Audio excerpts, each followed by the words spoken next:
morning, good afternoon, good evening. How's everyone doing? I was afraid no one was going to show up. Hey, Jake, Logan, how you doing? Going great. Scott, E.T., thanks for coming, guys. And I just, hey, Robert Mack, I put that, I don't know if I pinned it right. I don't know if I did, whatever it was, but I put I put a link in there for the GoFundMe for Kara, Chuck's mom. I didn't want him to be the only one getting any crap. Hey, Mark, I think you're gone, right? Bummer. Of course, that just means what? One more trip back and you're actually retired? Thanks for coming by, brother. I appreciate it. But yeah, I mean, you don't have to, but if you have a few extra dollars and want to give it to a good cause, I think hers would be a good one. She's trying to retire here and have a good time, doesn't have an abundance of money, and why not? I think it's a good thing that he did. Hey, Mitch. I saw Mitch this morning on Capio's. Let me put this down just a little bit. Get a good look at the skull there. I like that skull. Anyway, I'm feeling better if you can't tell. Saw Mitch on Capio's deal this morning. I don't know if he's a popular guy or not. I know somebody either like him or hate him, one of the two. I happen to like the guy. I think he's okay. Yeah, I know. Amazing, right? It's freaking totally amazing. People are giving, I saw some people on there $1,000 and $500 and $250, and so awesome. My ups to everybody. I gave 7,000 at the office last month. I'm tight on funds. Yeah. And you're gonna have a trip to the States. It's gonna break you too. On my phone, so hard to call when big Australian hello. That's right. I thought Mark was there. I think he just left, right? A couple days ago or a day ago or something. But anyway, I think it was a good idea. I know Chuck is going to get a lot of flack in his. Anyway, doesn't matter. So I figured I don't want him to be the only one. So if anybody has a penny or two, throw it that way. That would, I'm sure, be greatly appreciated. Let's see. Oh, I have some video, although I didn't. These are my wife's. I had her send them to me. That's how much she didn't. Her and the kids, they didn't want me to do anything. They wanted me to relax and start breathing on a regular basis. They don't want me to croak. I can't understand why. But here I will show you. I don't think there's too much sound on these, just wind. But that's basically the house. It's pretty much rendered on both the outside and the inside now. So they'll be putting in the windows, the ceiling, all the electrical lights, everything pretty much bought except for the paint. I bought the paint and I think the 3 hot water heaters for the bathrooms, and I bought the floor tile for the bathrooms. Floor tile we have for everything else is already bought and paid for. This is inside here, this last one. Yeah, I think they've already started putting all the steel and stuff and getting ready to put the ceilings in, and like I said, start running all the electrical and everything. So it's moving right along, man. Drafting a private who is what did I miss? My channel is dormant currently. All videos are hidden. Things will come back to life in the new year or before. Cool. What did I miss? That was the one I meant to put up there. Hello, AT. Let's see. Excuse my ignorance, but what happened to Chuck? His mom. She had an accident in that green lizard thing and had to have her hip replaced. So she just, I think they just got out yesterday, or I think they just went back to the Pachuca. She was in the hospital for 5-6 days. She might even still be in. He's 2 or 3 days behind on the videos, but so anyway, so him in anticipation, she wanted to. Why don't we go to GoFundMe? Why the hell not? She's not a rich lady, right? And I'm sure Chuck was like on the other end going, "Oh, geez, here we go. My comments are going to go ape shit. And but he did the right thing as a competent and good son, and did what mom wanted. So she put it up, and damn, like I said, I think he put it up for 15 grand, and I think Logan put it up there. They're already at, and I just put it up a day or 2 days ago, and I think they're up to 11,000 and something. Anyway, it was a good choice, Kara. If you're bored to death and you're watching my channel, uh, my ups to you. Good job, good call. Mm. The back of the house. That apartment in the back. Let's see. This is the apartment right here. Let me see if I go back just a little bit here, Jake. I think it's an awesome little deal for him. Okay, let's see. That might be his bathroom. Let's see. Yes. Let me. Okay, so this is walking from his living room. Hold on. And I say his. This is the living room. That's the entry door from outside. That's a bathroom on the right, a little hallway, and then the bedroom is 4 by 4 meter. So it's a nice little. It'll have a little kitchen in that area out front that they'll walk back through, and it'll be. He's happier than hell. I mean, he's living in his motorcycle repair shop, so. Everything is. This will have air conditioning. Although I only put air. This is walking out of the bedroom into the living area. So either to the left, right there, there's going to be a little kitchen, or to the right, which you can't see now and stuff, is going to be a little kitchen area. You know, a little refrigerator. He's gonna get his. I'm gonna make him get his own stuff. I'm not gonna make it too easy for him. Yeah, I am. He's loving life right now. Put it that way. Yeah, Mitch got it. Message received. We'll read and respond shortly. All right. Yeah, I mean, and it sounded like he kind of, for the first time, actually on his channel, he kind of explained what happened. There wasn't really any other vehicles, or my understanding of what he said. There wasn't any other vehicles. It was on the little one-way, what I call one-way road to Joe's house. It's whichever's, you're not going to go both ways unless you're on scooters. But I guess the car had stopped and kind of waved her, go ahead. And she kind of punched it, and going up in her driveway was a little off kilter. And the thing turned over on her and popped her hip, I guess, pretty good, obviously. And so she needed to have her hip replacement. My wife, like I said, this one had 2 of them done right before she passed. 59, she passed at 60, and she was happy as hell. All her pain was gone, and she was up walking that same day.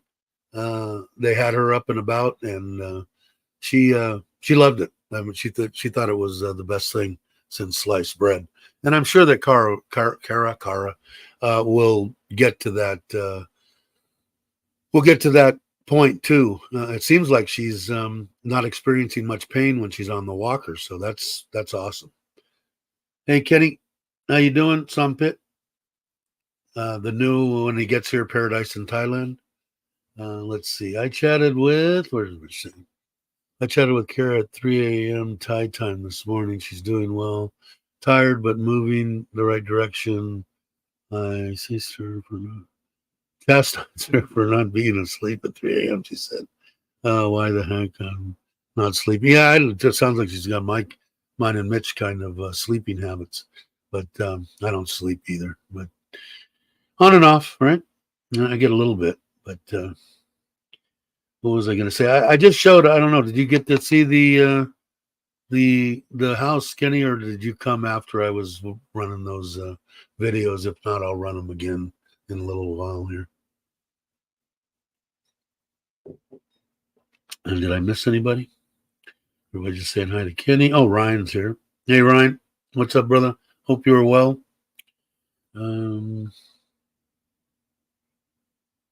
Caught the end. Okay, that was the basic gist of it. This is one side of the house.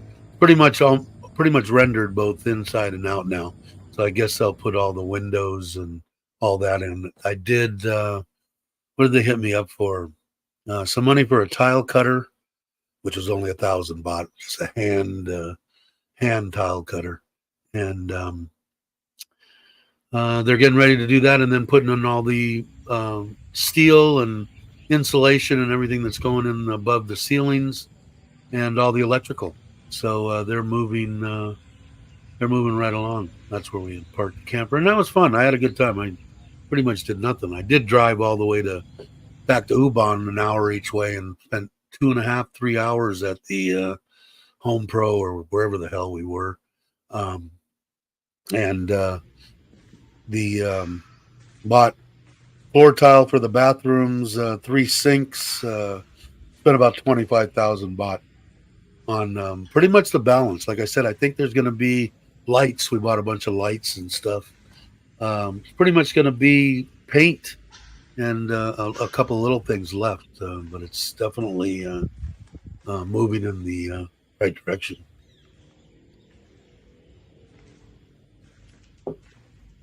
Took a 2-hour nap. Yeah, I got plenty of room if you want to put a knockdown building out there, Mitch. Plenty of land.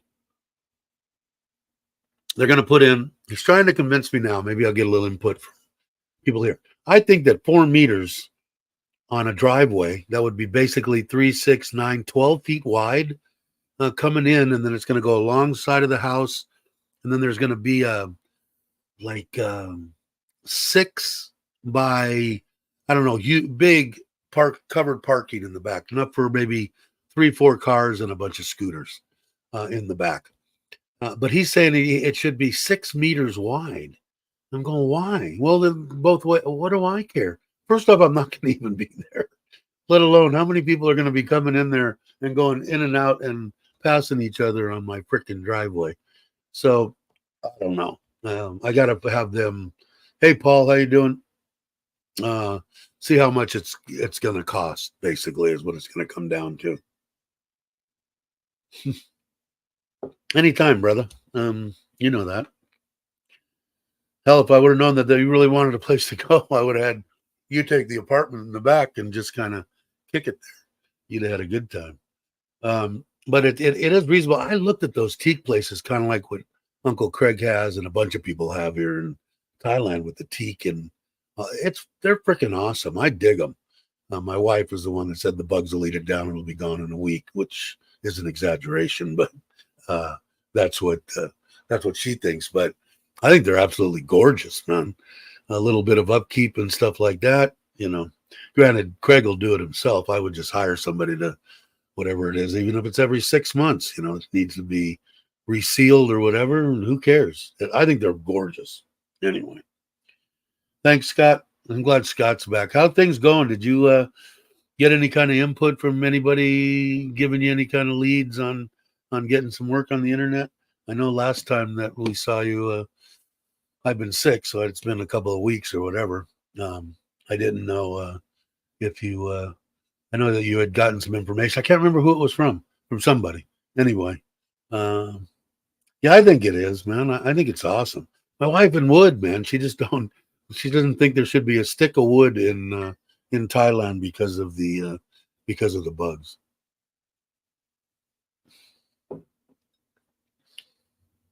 Yeah, Paul. Yeah, and that's like my favorite food, and I think I'm guessing that it's one of Logan's favorites too, because you can get a lot of vegetarian type dishes, right, with Indian food. I dig it. It's that and Mexican food and Italian food are probably my top 3, which would all probably be semi good for even vegans, especially Italian option. Pasta, would be an easy one. Like I said, that one Sam Simon that my cousin's wife, she still runs part of that foundation, I believe. I haven't talked to her in quite a while, but she took care of Sam Simon, had a dog retreat, and then he also he bought a couple of big trucks and a warehouse, and he packed it up full of vegan food, which ended up being 90% pasta. And then she would load it up pretty much 3 days a week or something like that, and drive it into LA. It was right outside of LA, and give away the pasta for free. I guess that's for the homeless vegans. I don't know. I think if you're homeless, you'd pretty much eat just about anything, wouldn't you? I know I would. But anyway, Indian food I dig, and not that I know of. I haven't went out there and beat the streets and tried to find one because it probably isn't food I need to be eating. I need stuff that I can put together, that I know how much sodium's in it and I know how much crap's in it. So that's the way I got to go. But I do love, and it looked good. Paul just did a video. If you guys aren't subscribed to either Going Grays or Expat Paul, I would do it. Good content. Paul does like a lot of food stuff in Bangkok or outside of Bangkok, and Logan is a KTM expert now. I'm just kidding.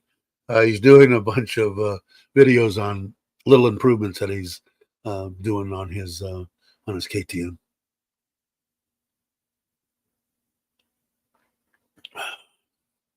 Stir my coffee. It's like my second cup of coffee. I've been trying to limit myself to one smaller, medium-sized cup because I put so much cream and shit in it. Let's see, Paul. Let's see. Thanks, Scott. Craig's place. Yeah, and I'm still waiting to head that way. I did I did figure out, I actually fixed the air conditioning problem. It wasn't a problem. I ran the batteries dead in hold on, let me fix this hum on this microphone. There we go. And when I ran it down, it was like 5 o'clock in the morning, 2 days later. And I hadn't pulled it had rained, it was muddy, it was a nightmare. Me and my wife got out there and strung a extension cord and hooked it up and got it charging the batteries and everything in there. And it was I couldn't get the air conditioner to come on. I could switch it from 220 to 24 volt, and it would blink that it was giving power to the air conditioner, and then it would shut off, but you couldn't get it to come on. So I called him when I got back, and he called the factory and got back to me, and so let's run through things. And we were outside on a FaceTime thing, and I looked at the remote, and I'm going, this is a universal remote. This isn't even the remote for the actual manufactured air conditioner. So I'm going, man, I bet you. And he's talking to my wife, got her laying under the outdoor unit with the phone, taking a picture from or showing him the underneath or something. And I just held the remote up there and pressed the on button and held it for about a minute, and the damn thing came on. So it had lost its code or something. And I learned that only from having the 5 different kind of air conditioners at the last rental house. I'd lay on them or something, and they wouldn't work because they lost their code. And that was the easiest way to do it, was hold it, and it worked fine. Boom, came right on. So he told me a bunch of stuff on how to do it, and a little bit different than I would have thought. When I get it down, when it comes down to maybe 20 towards the 24 volt, the lower end of the batteries, he said, go ahead and shut everything off, the mains, plug into your generator or whatever source, start it up, come back in, press the main button on, turn the air conditioner to 220, and let it go for a while like that. It'll charge the batteries, plus it'll run the air conditioner. But it's like thoroughly amazing. I'm still amazed. It's amazing how easily I'm amazed in my old age, because like out there for almost 2 days straight with hardly any sunshine, it was just rainy and dreary and whatever. That damn thing, that air conditioner, just running like I was, plugged into the wall, all for free. So I'm happy with my content with my Caravan. I guess I have to say Caravan, or Brock gets his panties in a bunch or something. But I guess that's what it's called in Australia or whatever.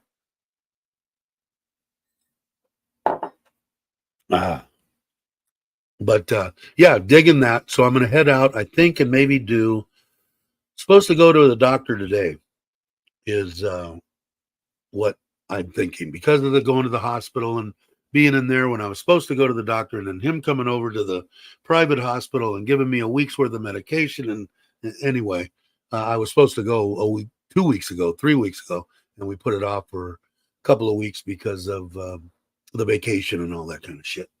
But anyway, so I'll probably be going today at 3. I'll go in, give a blood, blah, and he'll give me my 3 months med. So maybe Monday I might take off and there's a place that I kind of already went and staked out about an hour from here, and maybe just go on a solo type deal for 3 or 4 days. I'll do a Got to Love Thailand live stream from there, and then I'll actually do a video with the correct way.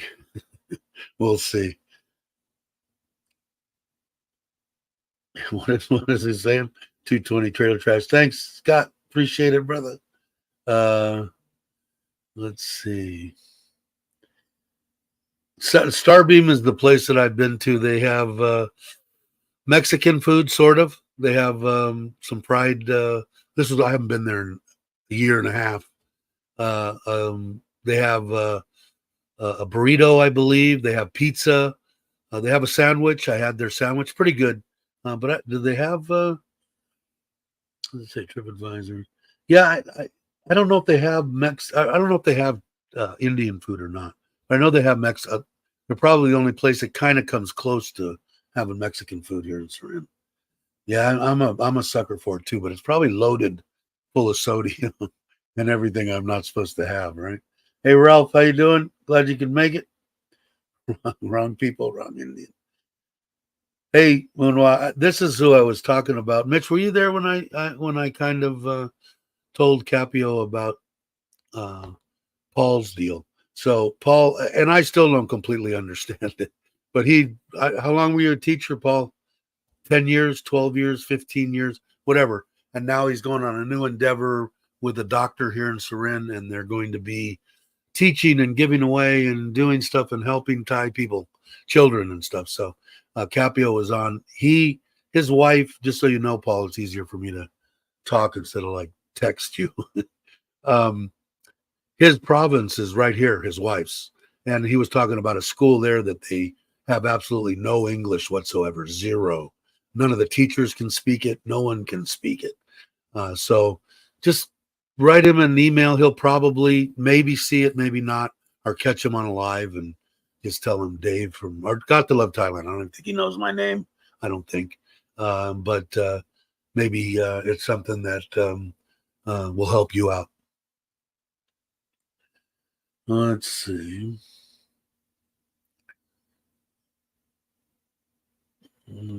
Somebody's got a place to try. I sent you a preamp for the after stream. Okay.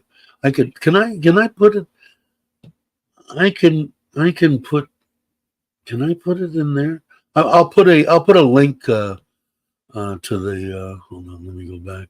I'll put a link to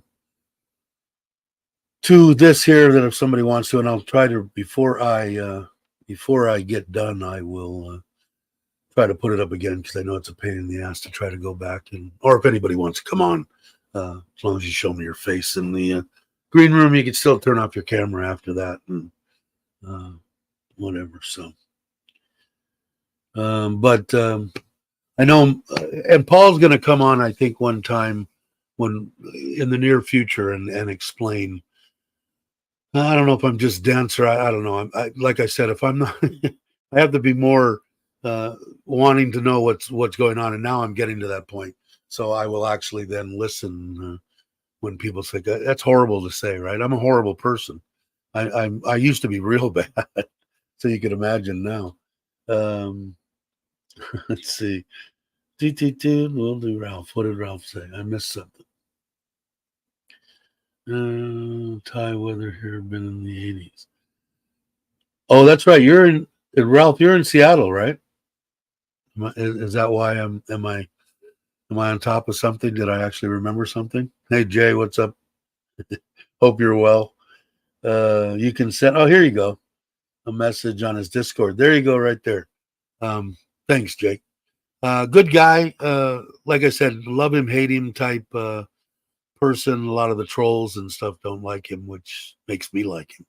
So it seems like a good guy. I don't know. Everybody's got their own side, right? I mean, I'm not one to say I'm perfect. So let me put on a shirt. I'll join. Okay, cool. Yeah, come on, right? If you've got some kind of a black deathy type shirt, that's what we're striving for here on this channel. Just kidding. Just a few miles north. Okay, I was in Puyallup. All right, how far from Puyallup, bro? That's where I spent, I think, 5 months, maybe 4 or 5 months. I really liked it. Started up an air conditioning company. It was the weirdest thing in the world. I drove up, and just with me and going to the locals and all that kind of stuff and getting the insurance that I needed and all that, in 7 days I had my business licenses to install HVAC in the state, pretty much the state. But outside of Seattle, it was in Puyallup, is where I was. But it was interesting because, in California, you have to go to do this and take tests and, have all this experience, a piece of cake. I did it in 7 days total, getting everything that I needed. Yeah, I bet. I put my dues in and paid my dues in Southern California, even, because up on the roofs, and when we had the reflective roofs, even in Los Angeles and the San Fernando Valley, I didn't consider it like Arizona or something, or when we'd go to Havasu and stuff, but it would get 108, 110 in the valley, and on the roofs with the reflective roofs and stuff, working on the air conditioner, 130 degrees, and then I told you about the Western Bagel, which if anybody's from the San Fernando Valley, they'll know what Western Bagel is. They turned it from a one shop on Sepulveda Boulevard, which was pretty much our first account, commercial account, and had them for years and years and years, and watch them go from that to distributing across the whole United States and opening up satellite stores all over California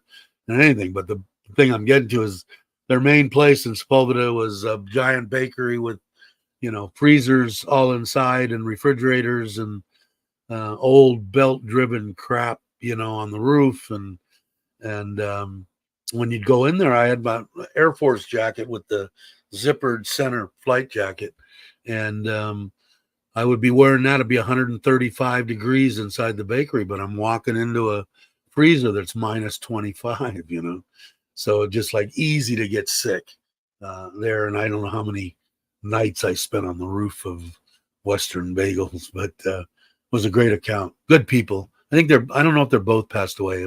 Steve and his dad, good people, gave back to the community, did a lot of good stuff. Good people. Is Daz here? I miss Daz. Hey Gary, how you doing? There's Daz.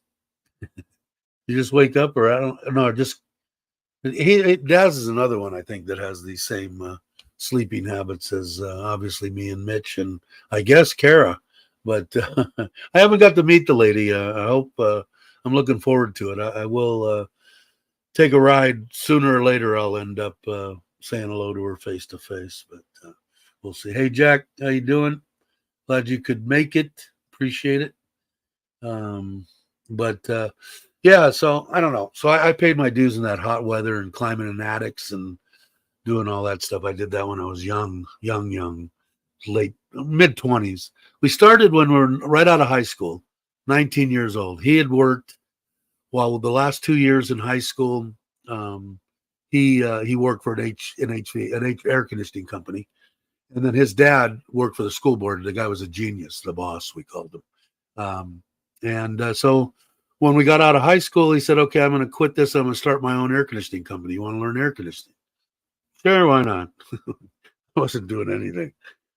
So had a Harley and went to work. And we went from me and him. And I think when I left, we had one fight in 25 years. And I left. And we saw each other 7 days a week too. It wasn't like we didn't see each other very regularly. So 25 years was a pretty freaking good run. But we went from just being him to like 150 employees, still non-union. We were the biggest, I think, non-union air conditioning company in Los Angeles. So um, it was good. It wasn't good for him. It was good for me. I think he had a hard time, and he ended up passing away. He liked his drink and couldn't stop. So, and they basically told him. I mean, probably with me at one point, if they would have told me, if you keep smoking, you're going to die, I probably would have kept smoking. Although now, when I went through my crap and my wife wanting me to live and stuff, it's not all about me, which pretty much my whole life it was all about me. So, um, but they told him, I want to say he was 54, I think, and he went. We didn't talk to each other for 3 or 4 years, and we finally at my 50th birthday party, I think it was the 50th. Um, my mom invited him to the party she threw for me, and me and him sat out in the backyard after everybody left and screamed at each other, drunk at the top of our lungs, and got everything off of our chests on why I did what I did and why he did what he did. And it was never the same after that. I mean, we were like this. I mean, we were closer than brothers. And but afterwards, we did talk to each other and that kind of stuff. And he went in bleeding from every orifice in his body, and doctors told him, hey, if you stop drinking, all your organs will repair themselves, and you will be 100% okay. Second time he came in, same thing, bleeding out every orifice in his body. And doctor said, maybe you think I'm kidding you. This isn't a joke. If you do not stop drinking, you will die. And he went maybe 3 weeks or whatever and started drinking again. And third time he went in was a charm, I guess. And everything shut down. They tried to start his heart 8-10 times, nothing. And too young to go. I feel for his wife, Lonnie. I seen her when I was back, her and her brother. Good people. I enjoy their company. Looking forward to them coming here. They're thinking about that. And when I go back, which will probably be next year now, I will go and see all of them. But it's weird. Like I said, a lot of people, hey, Randy, how you doing? In my truck, out running errands. Just popped in to say hello. Thanks, I appreciate it. Hey, Dowlow, good to see you.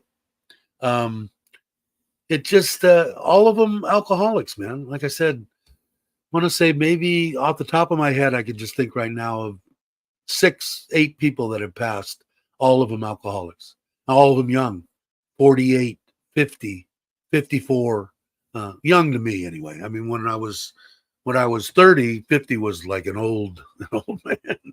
Now it's like, it's a youngster. All way too young, way too early. And people that I grew up with. So hopefully, I'm lucky. Like I said, I take it, not take it. I won't get intoxicated because I'm instant asshole, just add alcohol.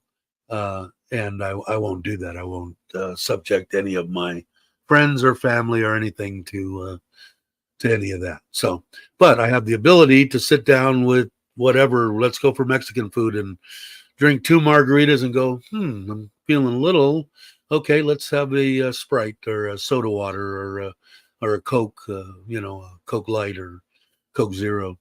But luckily, I have that ability because you could drink a virgin margarita with Mexican food, but it just isn't the same. So I'm lucky in that aspect, I guess. And I told you the other day about the drugs in the 80s. I stopped it all by buying other shit. So filled up a room full of camera equipment and everything that I wanted. And a month later said, okay, I would guess I was spending a lot of money on drugs. So stop that. Haven't done it ever since. Not even did smoke a little weed for some cluster headaches that I was having 15, 18 years ago, maybe, or something. My nephew, I had him roll from the cuttings and roll me a filtered cigarette, 2 or 3 of them. I think it lasted me 6 months. I'd take one hit. I had cluster headaches to where it'd bring tears to your eyes, and I'd get them five times a week. sometimes intense, sometimes just nothing. After I started doing that, I haven't touched anything in 15 years and I haven't had one cluster headache. That's why I'm saying when they tell you that you have THC receptors in your body, um, they're there for a reason. Whoever created us or whatever you believe in, they didn't put that there just for decoration. Um, so anybody that wants to, I'm a firm, I'm an advocate of ganja, as they say here. Won't do anything about it until it's totally decriminalized, and then I will try to maybe help my Thai family here, make a living other than backbreaking rice, where you're basically just getting it to eat and you're not making any money. But we'll see what happens with that. But until I know for sure that it's not, I'm not going to do it. I do enjoy it. I mean, I did it for a long time in the States, sometimes illegally and sometimes legally. But the last part was all legally, and enjoy it. I enjoyed it, but never really the using part of it. Although I might try to edibles or something, maybe I won't turn into an asshole. We'll have to see. Still waiting on Dr. Doobie. Yeah, yeah. I would love to. I would love to help out the family here. Got to run. Dave, my laptop just took a dump. Have a great day. All right, Mitch. Hey, Dave, just finished my walk. Hey, brother Ron, how are you? Let's see. I'll put up the thing. I know that Ryan was saying something about. Let me copy that. Let me put it in again in case let's come on. I haven't done that in a while. Let's see. Should have went. Okay, there it is. So, what else is happening? I like I said, I did enjoy that. So for me to put up a small greenhouse on Ubon, or I don't have any room here, but I do rent the land across the street. So to put up a temporary greenhouse probably wouldn't be a big deal. And then teaching the relatives, what to do, because it's just got to be, you got to make more money at that than planting rice. Hey Andrew, how are you, brother? Glad you could make it. I'm Annie X. But having a good time, feel a lot better. I don't know if you can notice, but even the one I did on Trailer Trash without a shirt on and with no hat on yesterday, I felt better. I still feel better today. I am going to go to the doctor, I think at 3. I'm probably going to take, I guess I'll probably Friday morning. I still got to get the Himalaya in the morning, follow my wife in the morning to the DMV. That's the only word that comes across my mind, and get it checked out so that they sign off on it and get registered in her name. The CT, the license plates are waiting at Honda, so I got to go by there and pick those up. And I'm still waiting to get a freaking battery in the Forza, man.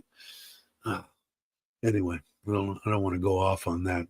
Still, there's 30 Honda dealerships here in Surin, and I went to 3 of them that one day I bought the CT, and not one of them had a battery for a 2021 Forza. I don't know.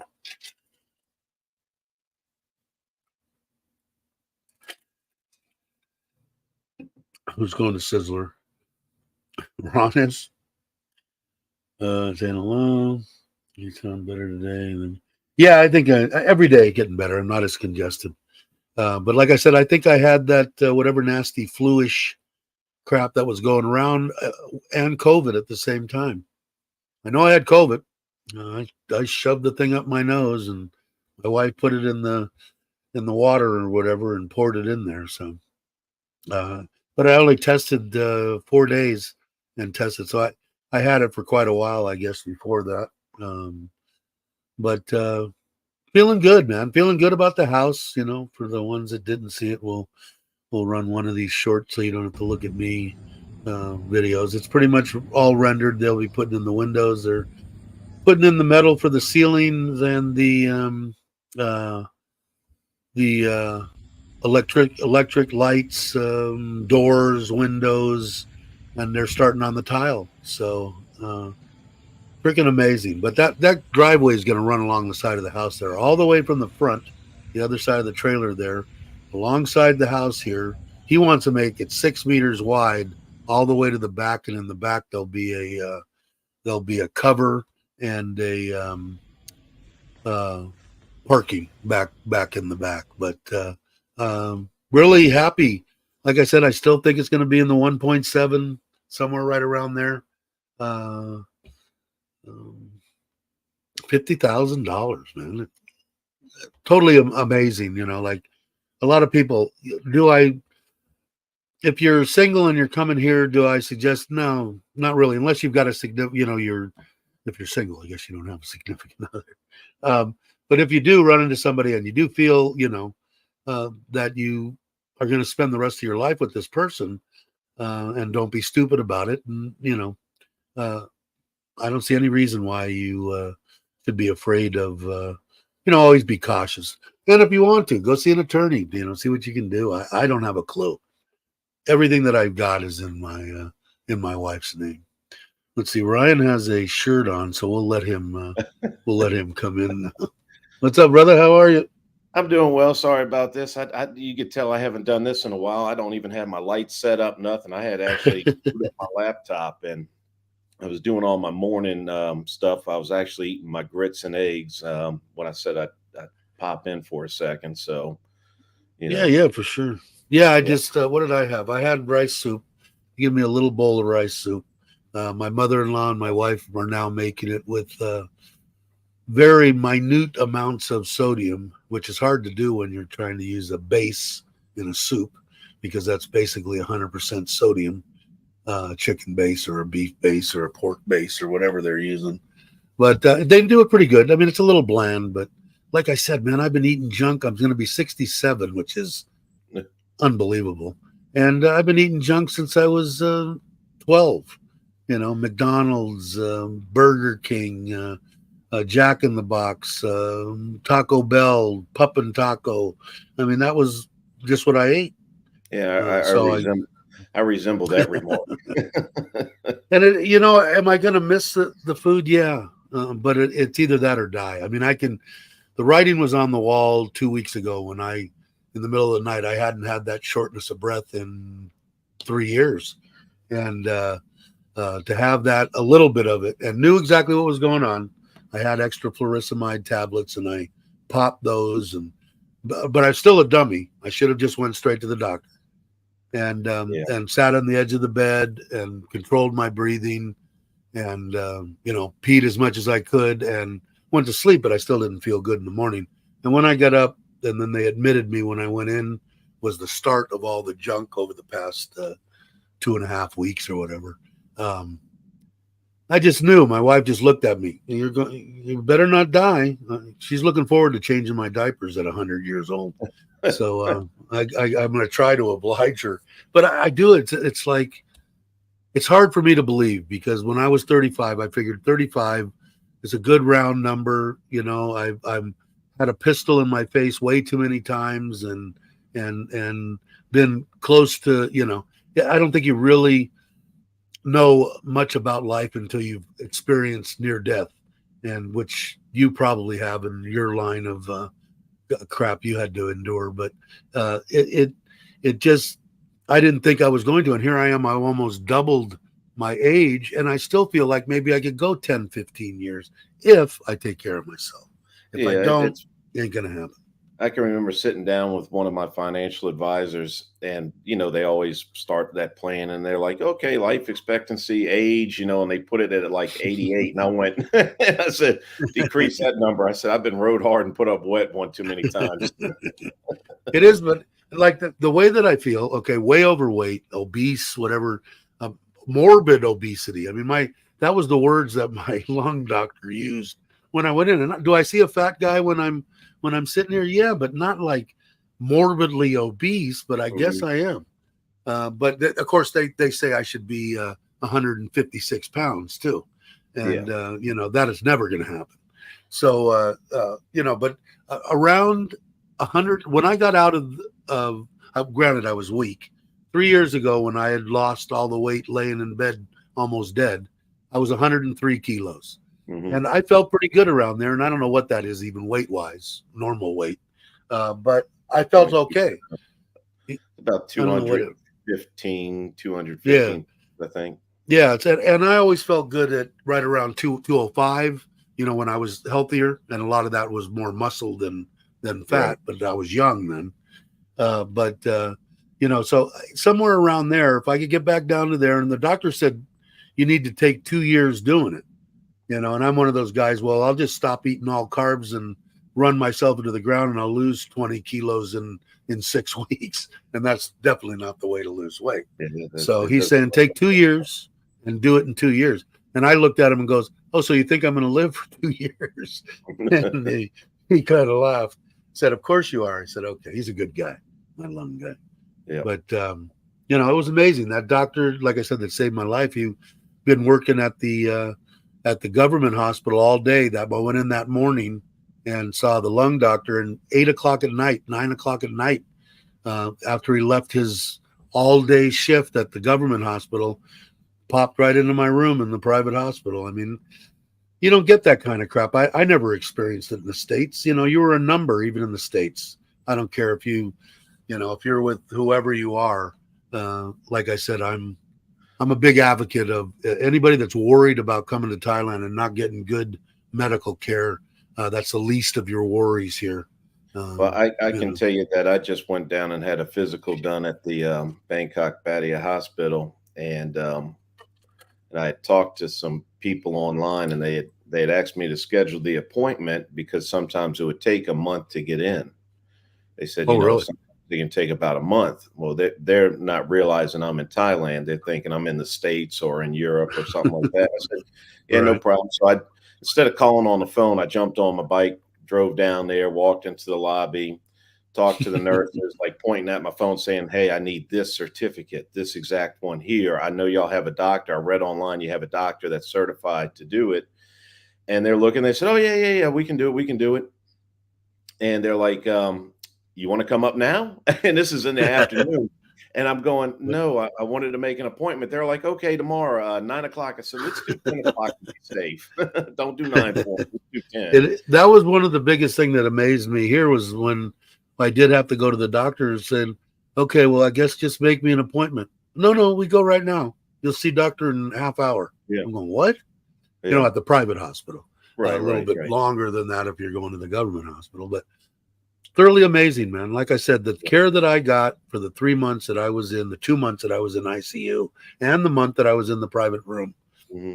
And I spent 6 months with my wife watching her die at Stanford, which was the top for bone marrow cancer in the world.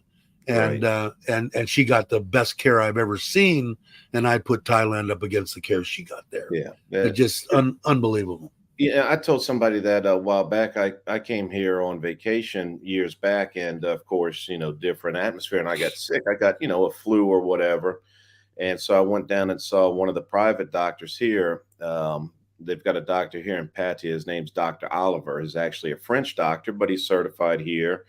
And he speaks a few languages. So I said, oh, let me go to the Falun doctor so I can, communicate easy.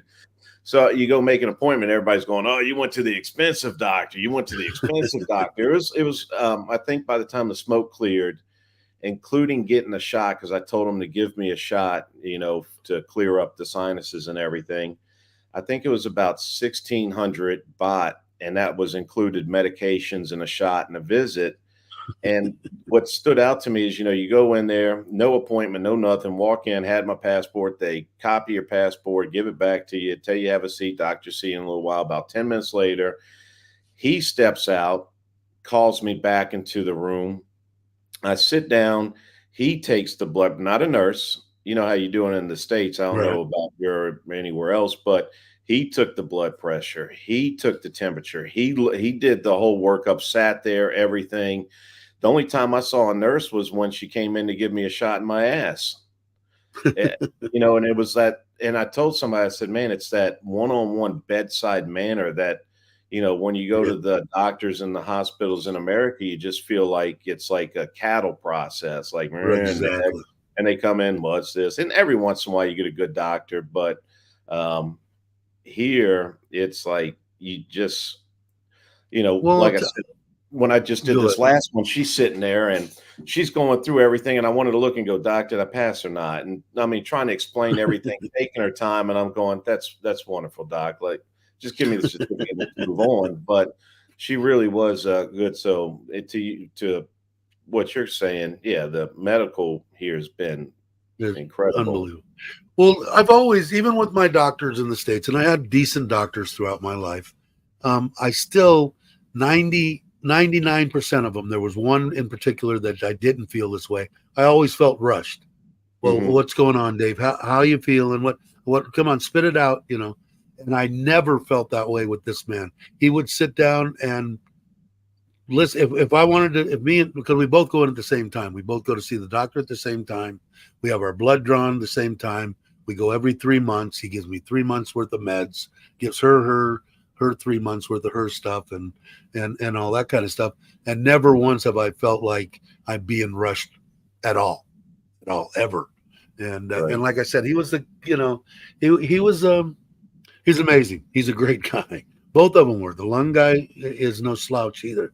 He saved my life when I pulled the tube out, and I vaguely remember that because I remember the nurses applauding him, and I knew it was him. I knew it was my lung guy because my other doctor wasn't around, and applauding when they got the tube back in my mouth and I brought me back from dying and Hmm. took a breath. They applauded, and the nurses were great. I mean, I never felt bad. There was a couple of, I hate to say it, bad farangs, whatever you want to call them, screaming, yelling at the nurses. And I couldn't talk because I had a tube in my mouth, or I would have said, roll him over close to me. I'll put him out for you, But, he, there were, we get a bad rap. And they were, of course, my wife, our girlfriend at the time. So whenever she came in, she brought in apples, oranges, grapes, gave it to the nurses, every time so every day she would give them to him. So that might have influenced the nurses to Well, treat me a little bit better. you But got to realize where I'm at. Anytime you go into the doctors here in Patia, the first thing they do is tell you, "Oh, you need to stop. You need to drink less alcohol." And you look at them because that was the only knock that they had on my panels when they looked at it. They said I was a little dehydrated, and I looked at the doctor. I said, "Doc, it is 11:30, 12 o'clock. I haven't ate or drank anything since 10:30 last night because on my paper it says to fast." She goes, "Oh no, you didn't need to do that." And I'm going, "Oh, you thanks. gotta be shitting me." She's like, "Oh, okay, that would explain why you're a little dehydrated." I'm like, Yeah." And she goes, "Oh, I was going to tell you to stop drinking alcohol." I'm like, "No, I don't drink. Not all Falongs come here and just drink themselves into oblivion every night." It's kind of amazing because um I don't know. I don't drink all that much, but when every time that my doctor, like this last time, I was Mhm. supposed to fast, okay? And I ended up going into the hospital. They ended up keeping me overnight so I didn't have to worry about that. First thing in the morning, they drew my blood and they let me eat. Well, I'm one of these guys that if I go to bed and eat at 5, 6 o'clock and I go to bed at 9 o'clock, 5, 6 o'clock in the morning, I'm freaking hungry. Okay. Right. Yeah. And they're saying, oh, well, you're not going to come in and do your blood test until 11 and blah. I'm going, this is a nightmare. So every time, even in the States with my wife that passed, I'd go to ask the question. She'd almost answer it no, you don't have to, fast. Because my thing would be, is this a fasting blood test? Is this a fasting Right. blood test? Because if it was, I'd say, okay, I want to be the first one in to get my blood drawn at 6:01, you know. And I did. I mean, they wouldn't hold it away from me, but if I didn't ask for it, I'll schedule them at 3 in the afternoon. They Well, don't think about, eating. I can tell you this, Bangkok Pattaya Hospital's in North Pattaya, it's in Pattaya Nui, and then you've got Terminal 21, which is 5 minutes away, 6 minutes away. And when I got out of the hospital, I jumped on that bike and I rolled down to Sizzler and roll straight in there and hit that salad bar. And I That think was they my could, favorite. yeah, they, I think the people in there looked at me like, God damn, is this guy not eating in like a year or something? Because I was like, just stay out. And, at 12 o'clock, it's really not that crowded. So, um, yeah, it was, The thing I miss out of the Sizzler salad bar that I've had here in Thailand is I'm a garbanzo bean uh, freak. I love them. That kidney bean, So I got a big pile of lettuce, and then a complete pile of beans, and then some Parmesan cheese and Thousand Island dressing, and about 10,000 calories worth of crap that I shouldn't be eating.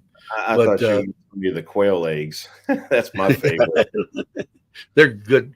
They were the best. It was the best salad bar when you go into Sizzler. I think back then it was either it's free here, but I think it was 99 cents to add a salad bar to any meal that you had, if I'm Well, not mistaken. if you look right now, I think Monday through Thursday, and it depends on the locations here in Thailand. Like I know the one in Central is not participating, but a lot of them they've reduced the salad bar. If you just go in there and get the salad bar, it's down to like a 135 baht. Really? You Wow, that's can't cheap. beat. You can't beat. No, I mean, even there the thing there, and even if I was eating fairly decent, I could go in there and I could have a salad, little bit of olive oil, get mhm. maybe that. I don't know if they have. Do they have red wine vinegar? I haven't. No, I don't believe I've seen it here. Yeah, I'll bring it with me, stick it in my wife's purse. I could have a perfectly good salad bar meal, and for what? Yeah. For what is that? $4, four Yeah, fifty, for something like it's that. less than $5. That well, Yeah, you get a that's drink with it's gonna be about yeah. Me, I get yeah. the see, that's one of my only it's one of the few places I can find a fountain drink around here, and they do, the good old free refills Yes, yes. at says And I or would not get free that too. refills, you gotta buy it. It's 85 baht for the refill Coke Zero. So of course I'm going I don't even they don't even ask. I just when I order, I go Coke Zero refill, and they just nod and they know what I'm talking about. So I Well, get see that. that Jams here and Jim's here. That was I've been twice to Udon, and both times that we went, we've been with Tim, and we went to Sizzler in Yeah. Udon. And that's the only two. Well, actually, I took my mother-in-law and my father-in-law to the Sizzler. What a waste of money that was. And my wife, they're just looking at my wife, and I'm going, what's the matter, dear? They don't know how to eat this food. I'm going, it's food. What do you mean you don't know how to eat this food? A chicken breast is a chicken breast. Mhm. A shrimp is a shrimp. And they were totally baffled on what they were supposed to do with the salad bar and with Yeah. everything in there. They didn't have a clue. And I said, okay, well, Well, with that we won't come back here. But that 3 times I've been. But I like I can this. I can tell you mine does because that's our default. Because I think every guy in the chat is going to relate to this. You know how when you take your missus out and you look over and you say, "Honey," or "Here, Tila, where do you want to eat? Where do you want to go?" And what is the standard answer? Whether you're in America, Thailand, I'm willing to bet it's for Europe. I'm willing to bet it's the same answer all across the country. I don't know. Up to you. Up to you. And Yeah. so when I was in America and I was dating a girl, I had a default and I told her this. I said, listen, I'm going to look at you and say, where do you want to eat? When you tell me I don't know, I'm going to find the closest sushi restaurant because her and I both loved sushi. So, um, we do that. Well, here I found that Don and I, we both, she likes Sizzler because of the salad bar. You want to talk about, Ron? Yeah, I am a regular at the Sizzler. It's at least once a week in the rotation. But with Don, I'll look at her and I'll say, where do you want to eat? And she'll go, I don't know, up to you. And I go, Sizzler. And when you say the Thais don't know what's going on, I'm calling BS on that because you want to watch a machine in action. She looks like she's a typical Thai. She doesn't eat any. She doesn't. She just gets. She literally just gets the salad bar. She loves her vegetables. Really does. That's one of her favorite things is vegetables. So she'll hit that bar and I'll make a plate and I'll go sit down and I got all my plate on one thing. No, she does it the Thai way. She goes up there and gets a whole bunch of stuff like on 3 or 4 plates and then one empty plate and sits there and starts picking, and it looks like she's just and I'm looking at this, it's truly a sight to behold, and I'm watching her go, and I'm like, "Jesus Christ." What I was was, you know what I noticed? The one thing that I noticed besides the garbanzo beans is every time that I went for that I could remember back in the day to a Sizzler salad bar, they always had clam chowder.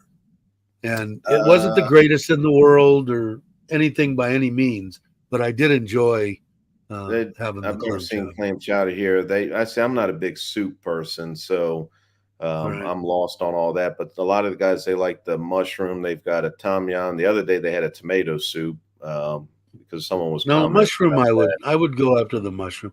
And I then they like got soups, yeah, they so got the tuna and parsley or whatever soup normally because they'll take the pasta, throw it in a bowl, and then put the soup on top of their pasta.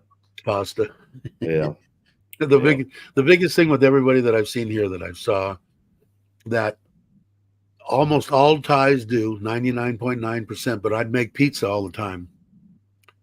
First thing they do, my wife would go in and rip out the big giant bottle of ketchup, and they'd put ketchup all over the top of their pizza, and just smile from ear to ear and just love it. Of course, the pizzas I Yeah. was making was more Thai style, crab stick, Um, a lot of their stuff that they like. But I enjoyed it. I don't do it that much anymore because I lost my kitchen here. I'm on a mission to maybe get it back because I'm getting aggravated when I go in there. I bought a not gigantic, a human sized refrigerator, oh yeah, normal yeah. size, For for long in there, size. and they've got it just packed full of shit. And the one outside in the Thai kitchen that I built outside for them, they don't use. So I Hmm. built a kitchen for you, but you're using my kitchen. So I'm thinking I'm going to run them out. My wife probably isn't going to like it. My mother-in-law probably isn't going to like it, but I get aggravated when I walk from the room and I can't find something. Like, where is this? I put it in here and because they'll move it. Oh, I don't use this, so let's shove it back behind here. I don't need to get to it. So I still haven't made up my mind completely, but I miss my kid. I built that kitchen in this house for me. It has an oven, it has a cooktop, it has a hood, it has a giant refrigerator, it's got a center island, everything that I would need to roll out, do whatever I want. If I want to bake, I've got that whole island to roll stuff out on or make pizza and whatever I want. Can't get in there. And then she'll feed the cats on the top of the counters, which drives me freaking insane. And then, of Right. course, I got the sabai, sabai, sabai, sabai. I'm going, I just want to kill somebody. Can you take me somewhere? And, See, that's one thing I miss is an oven. yeah, I got two. I've got a 70 quart that I bought that sat on the top of the counter when I was at the rental, and I've got a built-in that I've only used one time. Yeah. I made a bunch of pizzas, so I needed the two ovens But to keep it there's going. there's actually a few things I miss. I miss my outside cooking. Like I miss my bowling pots and my outside, grills and everything like that. Not I said if I stayed here any longer, if it looked like I was going to be here for a lot longer, I would have gone to the dark side, and moved into a little house, and kind of set up a an outside place.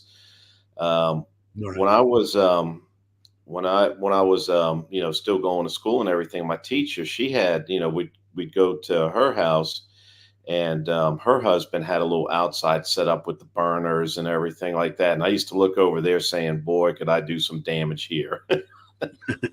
Because I'm talking like I still do all the the seafood, the bowling of the seafood. Because I actually made up some shrimp the other day. I did some shrimp pasta.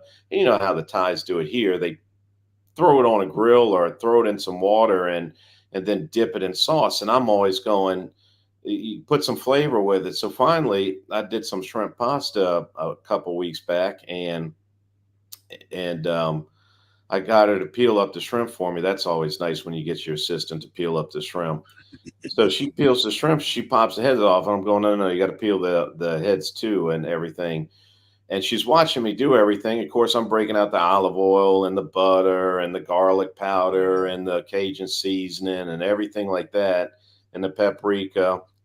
And I'm throwing it all in there. And all of a sudden I hear, "Oh, home, it smells good."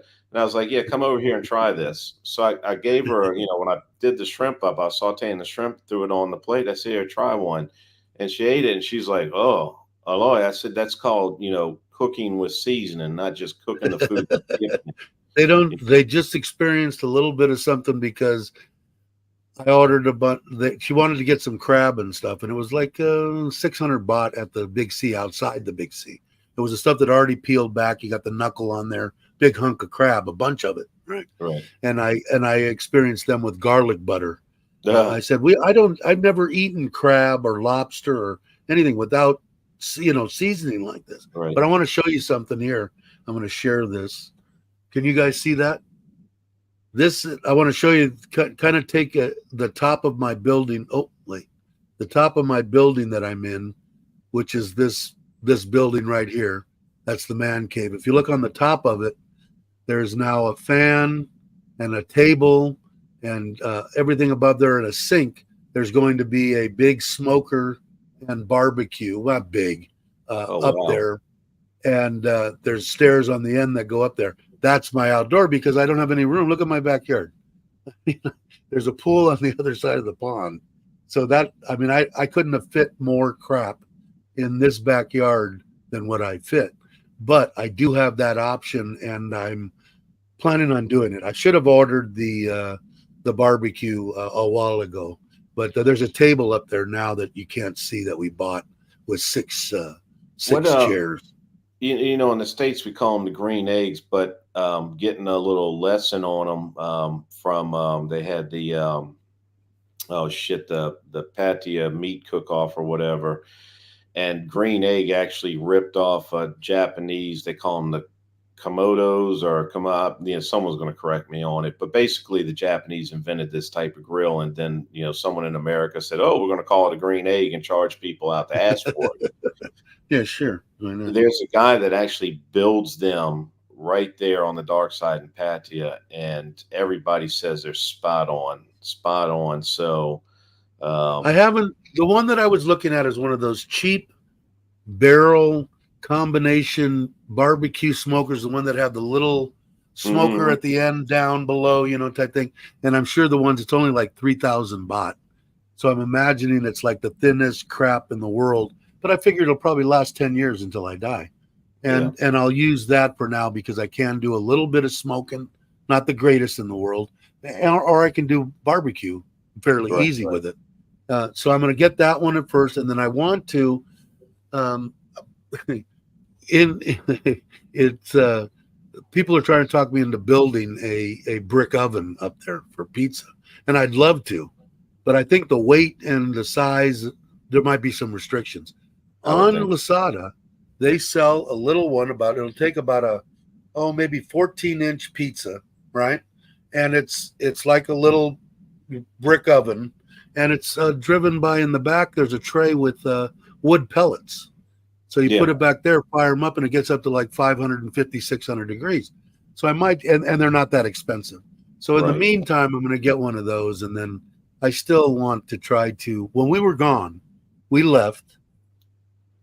It was really weird. We're getting ready to leave. The kids are out there. I'm still kind of sickly, and they're doing everything. We get ready, and my mother-in-law and father-in-law are in the backyard sweeping the pool, and I'm looking at them going, they never do this. What the hell? I'm just thinking this, right? Right. We get on the road, and we get halfway to Ubon, and my wife pulls up on the video. She's got 20 people here, family and stuff. They're up on top of the roof. They're eating. They're swimming in the pool.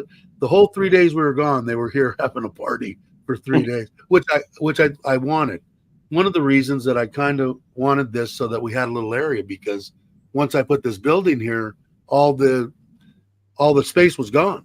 So at least if I used the roof here, I had a 3x4 meter area that I figured I could put a little, because I'm like you. I mean, nothing better than sitting down with some friends, maybe drinking a beer and having a boil or having a barbecue or whatever. It doesn't get any better than that. So I did do it that way. So I just don't have any room. Like I said, if you were to come over here, because I thought maybe I was going to feel claustrophobic. I don't. It feels like my home. Hey Ted, how you doing? It feels like my home, and it feels comfortable to me. But there isn't a stitch of room here that isn't used. Or there's a plant growing out of it or something. Well, Ron's asking if you have any more land out behind you. I do. I got land behind me and I got land on both sides. The guy on the left wants to sell. He's got 3 pieces and he wants it's a decent price that he's asking for it, but it's more than I want to spend. But he wants to sell all 3. And of course I could get the 3 and sell off 2 and keep I'm retired. I don't want to do shit. I have fun with the YouTube, but other than that, I'd like to buy one of the ones on either side of me or the one directly behind me, because that's pretty much landlocked anyway. No one's going to get into that anyway. So maybe I can get a good deal, because I'd like to put up a little knockdown house for mom and dad and get them out in their own little area. That way I feel, not that it's a big giant problem, but it occasionally I'd just like to not be bothered. If I want to go lay down in the living room, I don't want to have, my father-in-law next to me making a net and, should I turn on my own freaking air conditioner, or is somebody going to get cold? I don't want to have to worry about that. So we'll see what happens in the future. But the lady across the street's got the one that I rent that land that I'm going to put up the cover for the trailer and that I have the cover for the truck. She wants to sell that. And it's a good price on that too, but it's like 2.5 or 3 million. But these individual little things, which I think are like a quarter of a rye, they get almost $1 million for those, 800, 900,000. So Right. it's a good deal, but it's just more than I wanted to spend. I don't want to spend it. I already spent the money that I allotted for my Harley that I'm going to get is resting on the roof now, and 300,000 worth of solar. And I've given up my bike. I don't need it. I've got the Himalaya. I've got my Forza, and I'm more than content. And probably not a good thing to get me around Harleys and people again. It's probably not a good idea. And the land I built in Ubon was basically for the family. Now when I croak, my wife has this house. She has her mom and dad's house. She has the house in Ubon on the family land. And everybody's happy and content. My wife is taken care of. After I die, she gets one of my retirements, which is more than twice what she makes with the government. And everybody's taken care of until she dies. So that's why I did that. Plus, I wanted to see if I could build that place for $1.5 million. And it's 2,300 square feet. It's big. House is huge. So that's there. That'll be done, and then I'm done. I'm pretty much done, except for like around maybe one of the pieces here, and the rest of the stuff. The money's already in place for the kids in the States. The money's already in place for her here, and everything is taken care of. And all the trolls will go crazy and say that she's going to take me for everything I got. And oh well, life's a bitch, and then you die.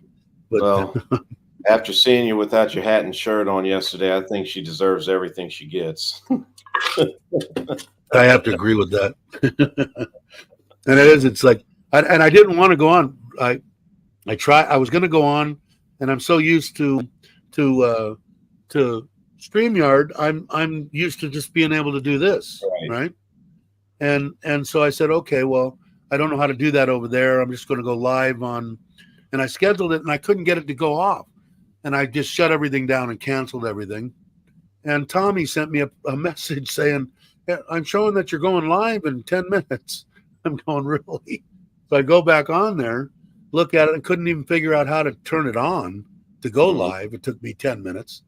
And I turned it on, and I figured, well, once I turn it on, I'll just do this, and everything will be cool. Well, I couldn't figure out how the hell to do that. So I said, screw it. You ain't seen a bald head before. There's one, and here's some nice man boobs for you. There you go. So it was all you guys that had to endure it. I see it every time I go on next to a mirror. So I thought Craig was kidnapping us. What did I miss? We missing anything? He said, well, they've been talking about pizza. I've been kind of glancing over at it. And Craig had another question that Ron John had a question that I want to answer for you, Dave. Ron, you didn't see the video of Dave doing the swan dive off the top of the man cave? You missed it. You missed it. And I mean, that shit went viral. That would be now you could do it into the koi pond, because the koi pond's 6 foot deep. The pool's only up to my chest. But that's a full 6 foot deep there, so you probably could scare the shit out of my fish, but definitely definitely would be able to. Yes, I have been up there. It's going to be the view from up there, looking down on the koi pond and the pool and the family around and stuff like that. It was quite enjoyable. It was fun. The only thing being out here in Easton is I don't have the ability to say, "Hey Ryan, why don't you grab your gallon, come on over, we'll have a barbecue." That shit just don't happen. If somebody's traveling through town, you're always welcome to stop by and we'll cook a steak or something. But I don't have that ability, which is kind of a bummer.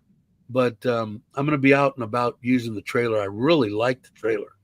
It's nothing better than it being 100 degrees and 85, 90% humidity, and I roll up and get out, level up that trailer, and go in and turn on the air conditioner and just get free air conditioning and sit there and in 20, 24, 23 degrees with a fan blowing on me. I'm a little chilled, and maybe even put a cover over my shoulders. It's freaking awesome. The trailer is awesome. Yeah, it's fun. And I'm looking forward to getting out and actually doing some videos. I did the one. Did you guys see? I made the the last time with me walking out the house and then walking by the camera, thinking that I'm an actual content creator. And I do want to get better at it, doing that kind of stuff, setting up a tripod and watching the truck, come in and pull up and move the camera and just do it right. I mean, I'm by myself. I'm going to be there for 2-3 days. I mean, I shouldn't have any excuses into being able to create something. So we'll see what happens on the next one. And the next one I will be by myself, I think, and I'll do a live stream from there too. I got to find my small phone. I lost my small phone, so hopefully I'll be able to find it. I really like the microphone. I bought this one. I don't know if you guys had seen it. Where is it? Joe messaged me. I wonder what that's about. Lasada. I really think this is my end of buying stuff. I have plenty of cameras. I have everything. But I did. How come I'm not? There we go. Okay, right. Where are you? Nope, wrong one. Okay, Dave Clark's account, manage account, my order list. There it is. Let's see. Okay. Sorry. Let me go back over here and present. Let me get rid of this stream. I wanted to remove that one. There it is. Okay. Present. Where is it? Stop screen. Okay. Share screen. Okay. You think, boy, I'm really good at this. This one here, and I'm thinking it's the first one that I've seen. It is a wireless shotgun microphone. It's a Comica. I say Comica. The quality is supposed to be, from what I heard and what I've done that just came out, they're just starting to do reviews and stuff on it from stuff. I have this set of also besides the Vimo ones that I have now that I really like. They're fine. I bought the Vimo and I bought this one here for about 8,000 baht, which was 3,000-4,000 cheaper than what I would have done buying the Rode or the DJI. And I sat there and listened to them. Everybody and their mother is comparing the Comica to the DJI to the Rode to all of them, and you get a good, these guys are actual people that know what they're doing, and they're putting it into the deal and showing you the peaks and the this and that. But I'm just listening with my ear, and the stuff that I heard on there for the price wise, you don't have the backup, that they have inside their deal that backs up the audio, which I'll never use. I mean, if you're doing weddings or something like that, I could see having that, but I'll never use it. If I lose audio, I lose audio. I think that big a deal. But the price in that little comic is awesome. I don't know where it's at. I think it's in my truck. But that's going to Ron, be it. That's Ron John's saying you need a good wingman on occasion, which I agree, Ron John. Go ahead, step up to the plate and join the chat.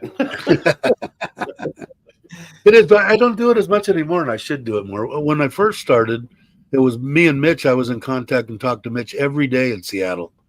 Every day we talked to each other, and then we did the live streams, and then he got here, and I don't blame him. We both got hit by trolls, but the intensity towards him versus me was just like night and day. They just came after him with a vicious freaking vendetta of some sort, and they came after me a little bit, but it didn't bother me, and I know that it bothered him a little bit, and I know that was one of the reasons that he kind of got away from stuff, and I don't blame him. I told him flat out, I said, you're retiring here. What the hell do you care about whether you have to do it or not? For somebody that really doesn't have a YouTube channel, and I'm sure Mitch has said it a bunch of times, and for the people that don't know, Mitch never had a YouTube channel until Chocolate Man grabbed his phone one day when he went to the bathroom and actually, because it's very easy to create an account once you already have. If you already have it, you just I was there. It was in Joe's backyard, and I was standing right next to James. Oh yeah. So the story on everything. So you're validating what I'm saying is correct.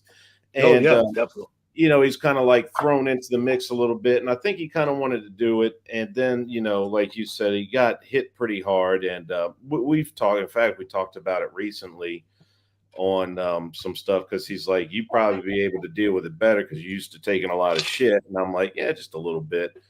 But at the same time, I kind of understand, if people have noticed, you won't find any videos on my channel right now. And it's just because I had to take a step back. And one day I hope to tell people why, but I'm in the middle of a process right now where I just need to take a step back. But to be honest with you, it's kind of been nice, because when you walk out and you don't have any cameras with you or this and that, you're not worried about creating content, blah, blah, blah, blah, blah. Right. Mitch and I went to James's birthday party this past Monday. Nick Dean opened up Lupa, and they did that on Friday. And then Monday, James had his birthday party there. So of course, he sent out text messages to quite a few people. So we went down there. So I told Mitch, I said, come on, meet me at the bottom of the hill. We'll ride over there together, sit down there. We'll do this, make our appearance, and then I'll sneak out and you sneak out with me. Well, we wound up staying a little bit longer because we're actually having a good time.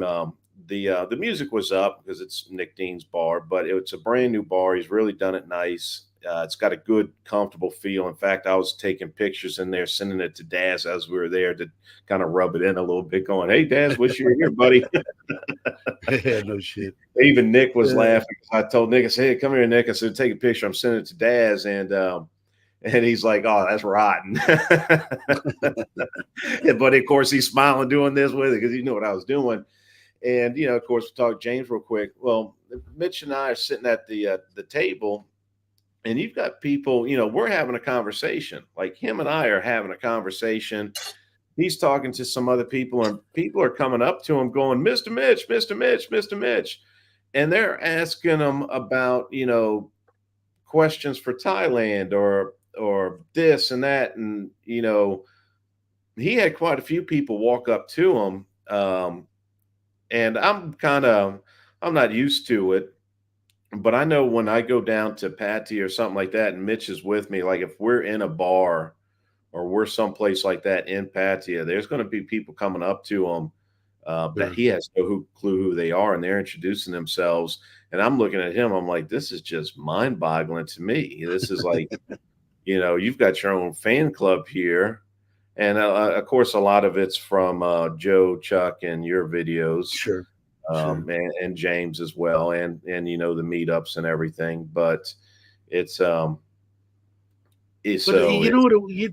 thing that it comes down to with me, and that I didn't really understand, is vicious and threatening. Now, how the hell do you threaten someone like me that you don't know me from Adam, pal? You don't know me nothing. And they didn't. they threaten me, but they would threaten Mitch with violence. You know, Oh, yeah. like I want to beat you up, and I'm going to take you and Santa Claus and tip up, up, up, up, up, up, up. And I'm going, this guy don't know me. He But doesn't have a freaking clue. And I understand. Like I said, I told Mitch on more than one occasion, why are you even bothering with this crap? You came here to retire. You came here to relax and all that. Screw YouTube. Screw all the stuff. You know, forget it. He just has a good time moderating. He right, loves it. It's fun right, to him. It's a good time to him. And these people have, well, because of that one thing with James and him actually getting a YouTube channel, it kind of it ruined that aspect of it. He enjoyed the hell out of talking to people on YouTube, right. moderating. Hi guys, how you doing? Hey, Mr. Mitch. I mean, it's a fun time for him, and Right. to have that taken because of a couple of idiots, you know, And that see, mean absolutely nothing to nobody. and You I know, know and that that's he talks to quite a few people still that, besides the people that, or most people that are in the chat here. Um, I know that he talks to a lot of people that are, that he's never met before just through YouTube, where right, they're still all over the world basically, and he's still in communications with them. And to yep, your credit, that's what he said. The only person that he really sees on a regular basis is probably me, which is right. unfortunate. I It is. think with It's sad. and to the what I look at it as the people that are trolls, it probably starts out with, there's probably a couple different types of them out there, but the guys that you ever had that friend that doesn't know how to joke around with people, like doesn't know, he just takes it Right. kind of Doesn't know like how. Right. Right. just as I call them social retards. Um, Right. that's what some of these trolls are. They're social retards. They just don't know how to interact with people. So when they didn't get the positive reinforcement by saying hello, how was your day, they're like, man, I didn't get enough attention from that, so I want attention. So they push the boundaries and push the boundaries, Sure. and then some people are just buttholes. Right. Um, Well, you know, that's like I said, with some of the stuff that was said about Chuck and Joe and stuff in the past that they're big YouTubers and they treated me like this or they treated me like that. I've been around those guys since the first time that I met them, and nothing but gentlemen, and never felt that way. I've had yeah, Chuck got 70,000 subscribers in the beginning when doing live streams. Hey Dave, call me up. Are you going to do a live stream tomorrow? Yeah, me and my 800 subscribers we're going to do. I mean, the man is a good guy. They're all good guys. And if it's you've called ever met Mitch, yeah. you to say that he is, an idiot and an ass and all this kind of stuff, and I can accuse say the it. stuff that you accuse it, yeah, accuse the stuff of him. You just never met the man, and Right. and and these people, they never met him, they never met me, they never met all this other stuff, and they just make up shit as they go along, and You, they you, they've I been get leaving me alone. I probably shouldn't be talking about it, but well, they and I have get been it leaving me. because we I sat here the other day and I talked to a friend of mine, and every once in a while you'll get it, and it's like, listen, you're in Patia. Don't expect to meet the most fine, upstanding citizens. I mean, let's just call it it is what it is. There's a whole bunch of knuckleheads here, and it's just a hotbed. Like I've heard it called Gotham City before, which I crack. I like that one. I said, yeah, this is Gotham City. The Island of Misfit Toys. It's just go down the line, and it's like it's everything wrapped into one. And you've got your fair share of knuckleheads and idiots here. So Sure. it is what it is. So it's the same thing for YouTubers here. Yeah, there's some really good guys. I know quite a few of them here, but then there's some that aren't so that what they appear on camera and they pretend like they're these great guys. They're not. They're assholes, and some of Right. them are scamming. And there's no question about it. Not going to name names, but I've heard the stories. One of the guys that came here and he he was trying to meet people, so he signed up for a one of the YouTubers was sponsoring a bar crawl, and was charging people like 500 baht for the bar crawl. And he figured, he's got money. He's like, what's 500 baht? It's like $15. I get it. It's for the bot bus or, whatever to organize and stuff. So he didn't have a problem with the 500 baht that he was charging to do this bar crawl. He says, so they all show up there and they start at a certain place and they were going to, do a drink or two, get on a bot bus, and the whole group of them go. And it was supposed to be with this YouTuber. He said he was there at the beginning, collected everybody's money, and that's the last they saw of him. And he was like, man, that was kind of like, I thought this guy was going to be there. He literally just organized it, took everybody's money, and then pissed off. So, Right. So I get it, and there's been some stuff said to other people, but I'm not going to get into that. That's his Yeah, prerogative. and like I said, they have been pretty much leaving me alone. I haven't had much stuff even in the chat, although I put that you got to be a Right. member for 5 minutes to or not a member, subscribe for 5 minutes. And I haven't had much at all. I'm sure I'll probably get some now. But I looked the other day, and I've got like 600 people in jail Yeah. that I've blocked from the deal. So I'm thinking about letting them all loose. So I think I'll wait till Christmas. I did that one time, and boy, I got bombarded the next few days. Well, But it's like let them loose. Hopefully they subscribe. yeah, exactly. 600 plus. Maybe I'll get some subscribers. Although it is creeping up. I mean, I went over 2,000, which thanks everybody for that. That was awesome. I didn't think that was even going to happen, and it's up to like 2,060. So it's still creeping, 20, 30 a month or whatever. Like I said, the channel's never going to be this big giant, thing. But as long as everybody that is here, and we're having fun, I'll keep doing it. And it doesn't matter what the trolls do or say or whatever. They do it just to get attention. And it was actually James that said in the beginning, because I was giving them way too much time talking about them, Right. talking about them in their name, so that people knew who I was talking about.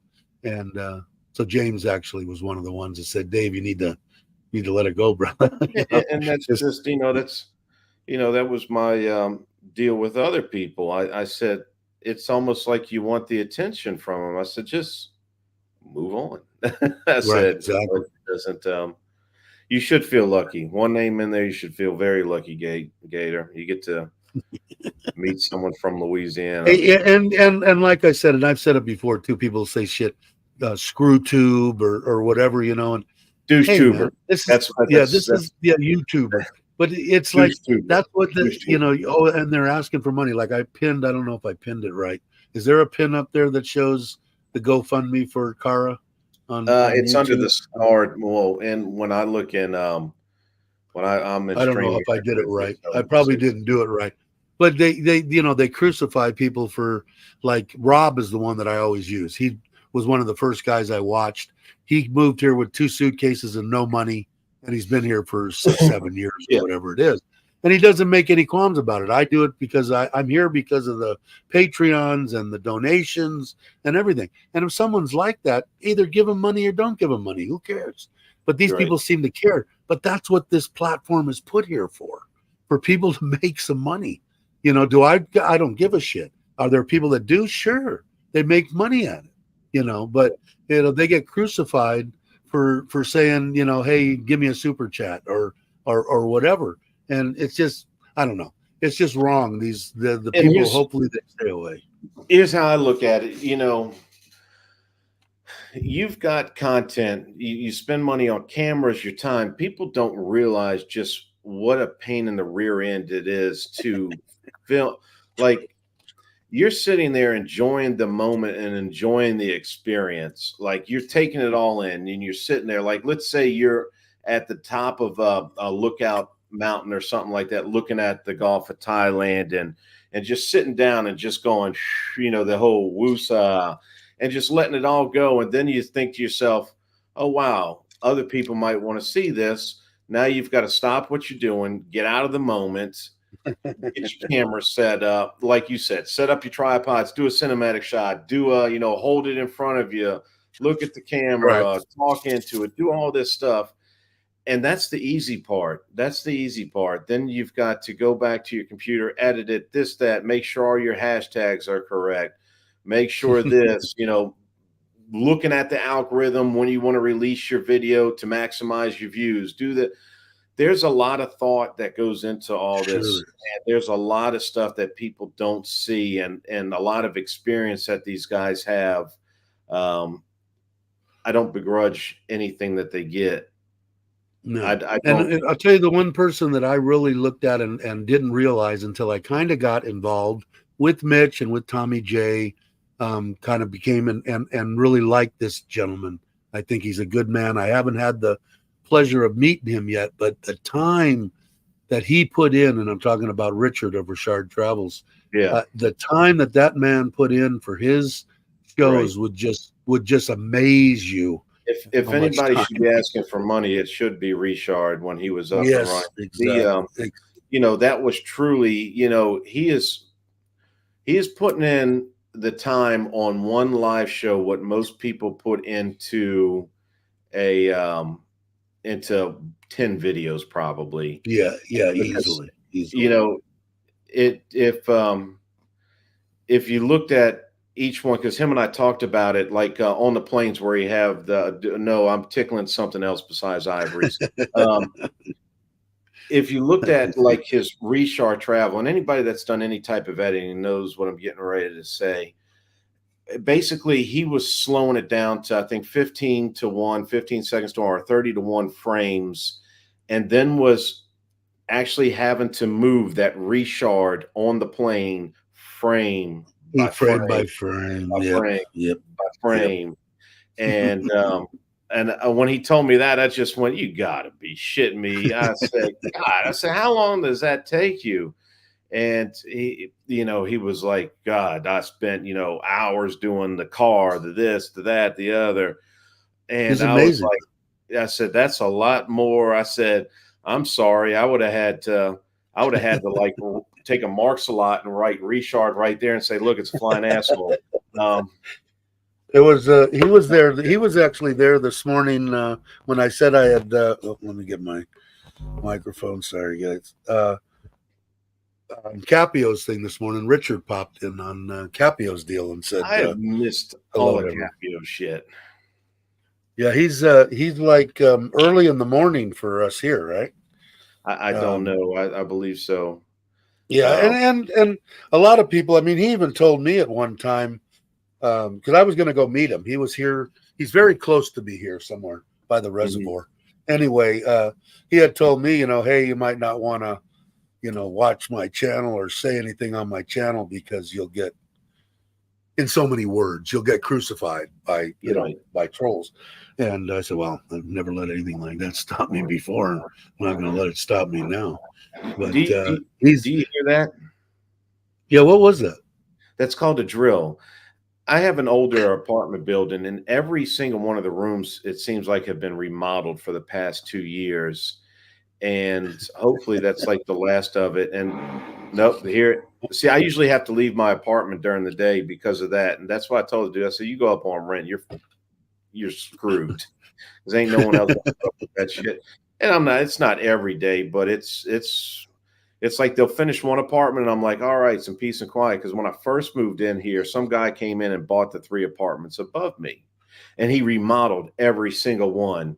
So the first couple months of me living here, I had construction during the day, and I was like, oh my God, like you couldn't, you just, I'm sitting on the throne, and I thought someone was coming through the walls with a drill. I was like, all right, I got to get out.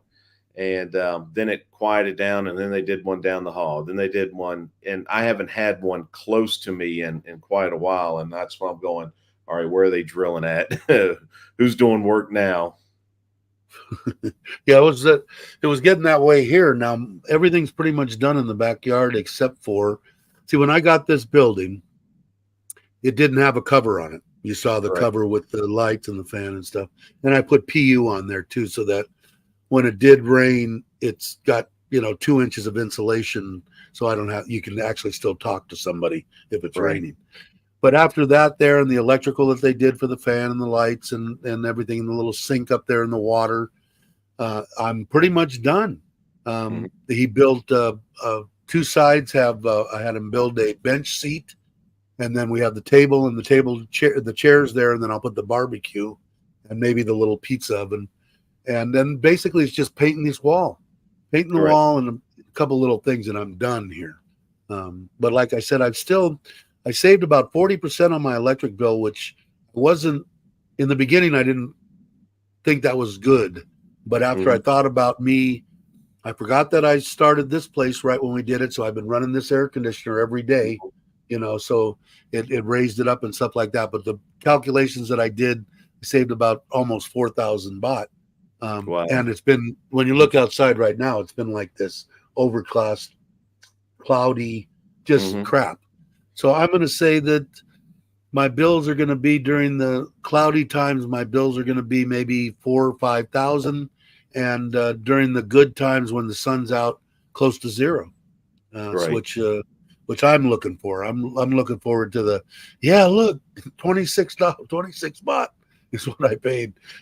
Is what I'm looking for. We'll see what happens, but I know Tim, and I haven't seen him on this morning. T&W.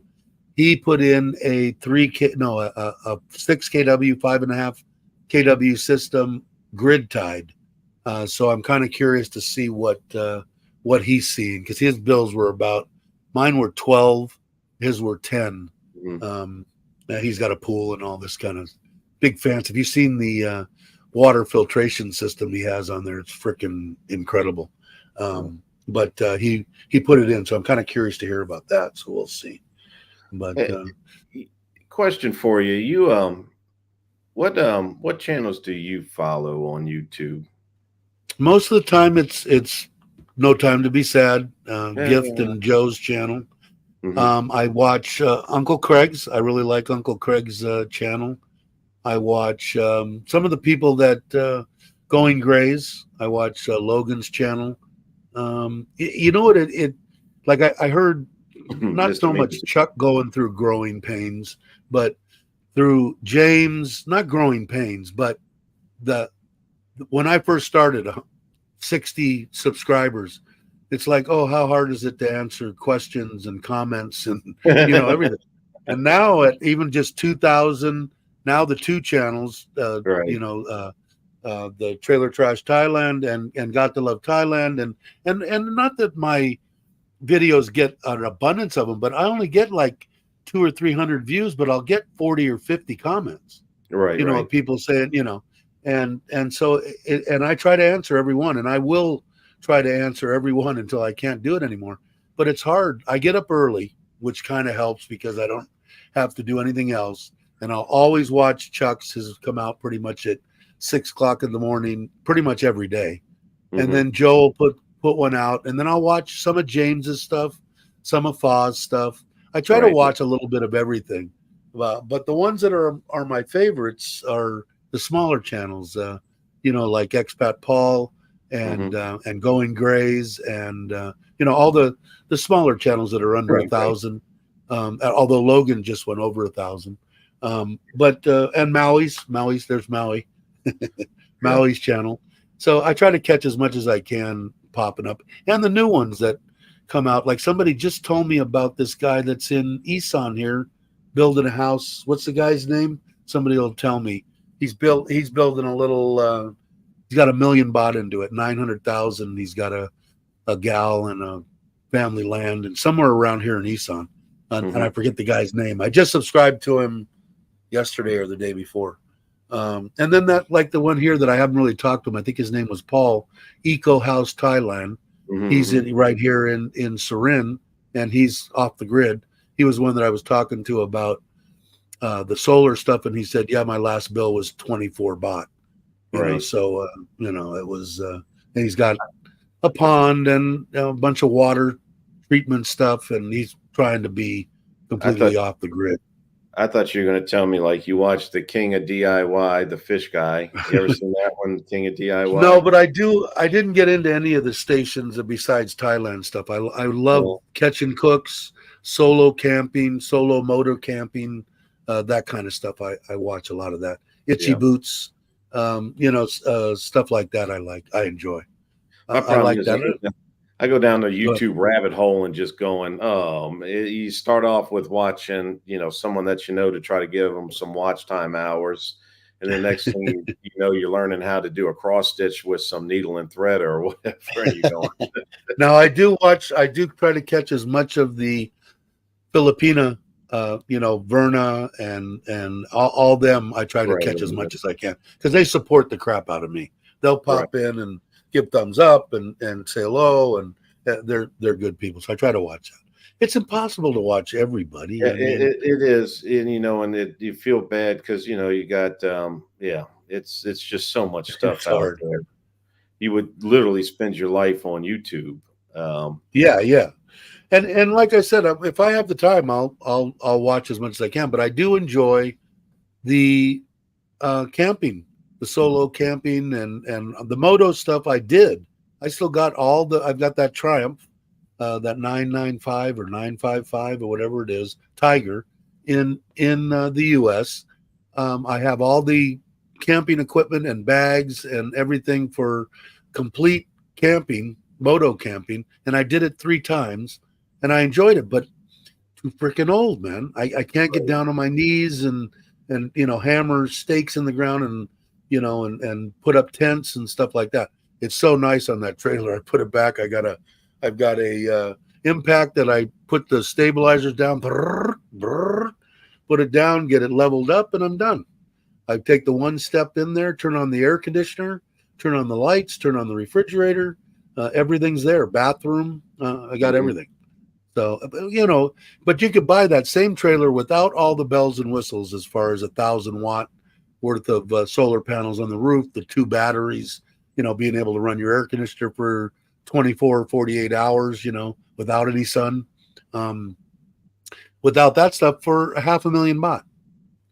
Now, I looked at $500,000 baht's a lot of money, but when you look at some of the ones that I looked at, because I was looking at trailers from Australia or the UK or from United States or whatever that are here that are 2008, 2006, 2005, they're still 450,000 baht. And you've got a trailer that's 15 years old. This one coming out of China, yeah. Do I notice I've only used it 3 or 4 times? Anything problem with quality? No, not at all. China's getting a bad rap, and they have gotten a bad rap. Their quality control is not Japan. So go ahead. China does. Let me see how I can put this. China does good craftsmanship when they want to do good craftsmanship. Yes, that's the problem. People want shit for nothing. China has the ability to make good shit. I mean, let's face it. They're building look at your Amazon Fire Sticks. That's a pretty good machine. That's pretty good little technology. They're building these things, this nice little Apple iPhone. They're doing everything. And then at the same time, they're doing it because what a lot of people will do is they want something for, for next to nothing. Well, what's that old expression? You get what you pay for. Exactly. If you buy cheap crap, it's just that, cheap crap. If you buy something quality, it should last a while. I knew I was going to pay through the nose, but before I came here, I took the big plunge and I bought a Mac computer and an iPhone because I knew that they would last longer than Samsung stuff. They were much more expensive. I knew that if I got a Lenovo or I got an Acer or whatever it was, it would not go pound for pound with this Mac or the iPhone, because I've had both. So it's all that stuff. Even back in the day, people were always talking about China stuff, and even their little motorcycles and their engines and their carburetors and their this and that. The biggest stuff that I ran into years ago with China was their quality control. They weren't Japan. Now, if I took one of those scooters and I brought it over here and I pulled every nut and bolt off of it, replaced the ones that were bad, tightened up everything, replaced all the gas hoses, all the wiring that was done shoddy, thing would run forever just like a Honda sitting next to it. So the thing that they're getting into now is you're paying a little bit more money, but you're getting a pretty good product. But they do have a bad rap from all the years that they didn't, and like you said, how can you blame them? Well, what we want what we want is we want this for nothing. Right. Well, You get everybody what you wants. pay for to a certain extent. You're So going to not get a great product. Really. but also what they do is like, so I talked to one of the Australian guys that worked offshore all his life. He was a welder, and he'd always praised American quality work, and I'm going, really? We always said it sucked. He goes, oh no, Ryan. He said, when you're out there on that rig, he says, you want that American steel. He says, y'all build some quality, products for that big steel and the manufacturing, the oil business and everything like that. He said he went to whatever he was doing. He was welding something, and he grabbed a piece of rebar that was made in China, and he said he smacked it on the concrete and it just shattered. He says a piece of rebar. He said he yelled at the people over. He's like, quit buying this, damn steel from China. It ain't worth a shit. Pay more money and get the American steel. So that's Right. what, like anybody else would do when you talk about not having quality control, is if I'm selling something for $5 and you come in and said, hey, I can sell you that same piece of steel for $3. Well, no, you can't. No, you can't. Right. If it's going to be the same piece of steel, it's going to cost you $5.50, and you come in there and Yes. you do it for $3, but it ain't worth a shit. Yeah, And I agree. that's how they've gotten themselves a bad rap. And I mean, they were driving, like when I built this house here, China was controlling the price of steel, yeah, and they ramped it up. It was 2-3 times, went up 200-300%.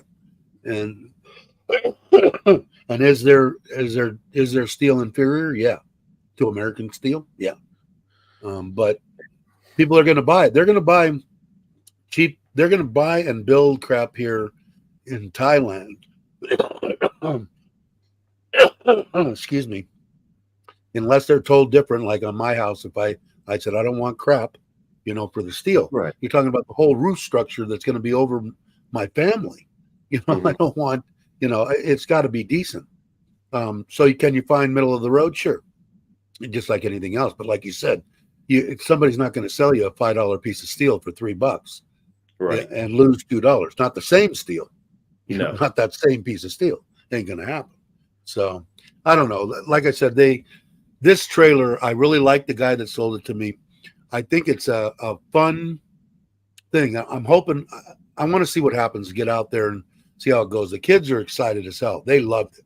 They're wanting to Mhm. go to Cali, and they want to plan some more trips and do everything. So hopefully it'll get some use, because otherwise, I mean, nothing worse than, I've had motorhomes and trailers my whole life, than just sit there and look at them out in the yard and go, God, I haven't been in that trailer in 6 months, Yeah. or that motorhome. So I'm hoping that I get out there and use it. That's why I want to make the content. And do I want to get better at making content? Sure, I'm competitive. I want to be as good as this guy. I want to make something to look at it and go, God, that was put together quite well. But I don't know if I have the ability.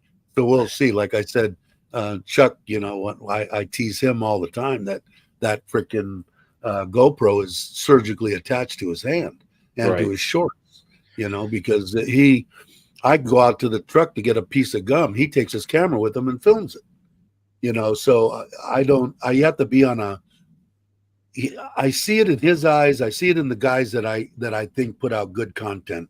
Chuck, Joe, James. When you watch them film something, I could see it in Chuck's especially, churning, that he knows exactly how he's going to edit this. Oh, I got to Yeah. get a shot of this because I'm going to do this, this, and this. And I haven't gotten to that point to when I'm doing a video, I'm going, oh, I need to get this and this shot because this is the way I'm going to put it together. I haven't gotten to that point yet, but I hope that I do. I'd like to put out something where somebody said, God, I saw one of Dave's videos. It was pretty cool. That would I would be more excited about that than the 10,000 subscribers. Just people saying that was a good video. You did a good job.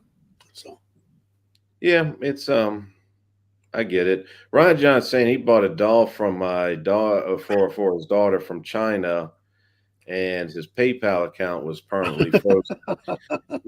See, permanently. Was the doll's mouth permanently affixed open? So one of those ones What where it kind went, of doll did you buy, Ron? yeah. Oh, yeah. Oh, let's see. Let's see. Tony, my new TYM Korean tractor is 10 times better than every John Deere I ever owned. Really? Better fuel costs, some performance, less expensive parts and attachments. Just fact. Wish it wasn't. Really? I didn't know that. I know nothing about, well, TYM. I don't know. Korean stuff I've never heard I've any never big messed problem with a with. TYM. Now, here's the No, I question never for have you, either. Dave, and all my other people out there that visit East Sun a lot. Do the ties let you operate their tractors? Because every single one of them that I talked to up there, like I went up and saw some really nice tractors. It was, I thought at first it was a Kubota, but it wasn't a Kubota. It was orange and it looked like a Kubota, but it was, I think it was a Chinese brand or whatever. But this thing was Right. pristine. It was clean. You could tell they were taking care of it. And they would have given me anything in that house. In fact, they did. We left with rice, fruit, this, that, the I mean, But they could have wouldn't gone. let you drive their tractor. Wouldn't let me drive the tractor. I asked. I was like, "Oh, can I drive the tractor?" They're like, "No." And I was like, it wasn't even like a, well, do you know? It was just no. And from my understanding is it comes back to kind of like the guys here in maintenance, like I really think that because they've dealt with so many lazy felongs or people that have come over here through the years and just couldn't slap their rear end with both hands in the back of their pockets, they think all of us are like that. Like we don't know how to work a tool. Um, That could be yeah, possible. That could I be possible. see me. I'm still a do-it-yourselfer where I know I'm not supposed to work on anything around here. Like I like doing everything myself because I know it's my work. I'm doing it right and it's getting done. And if something happens, it's on me.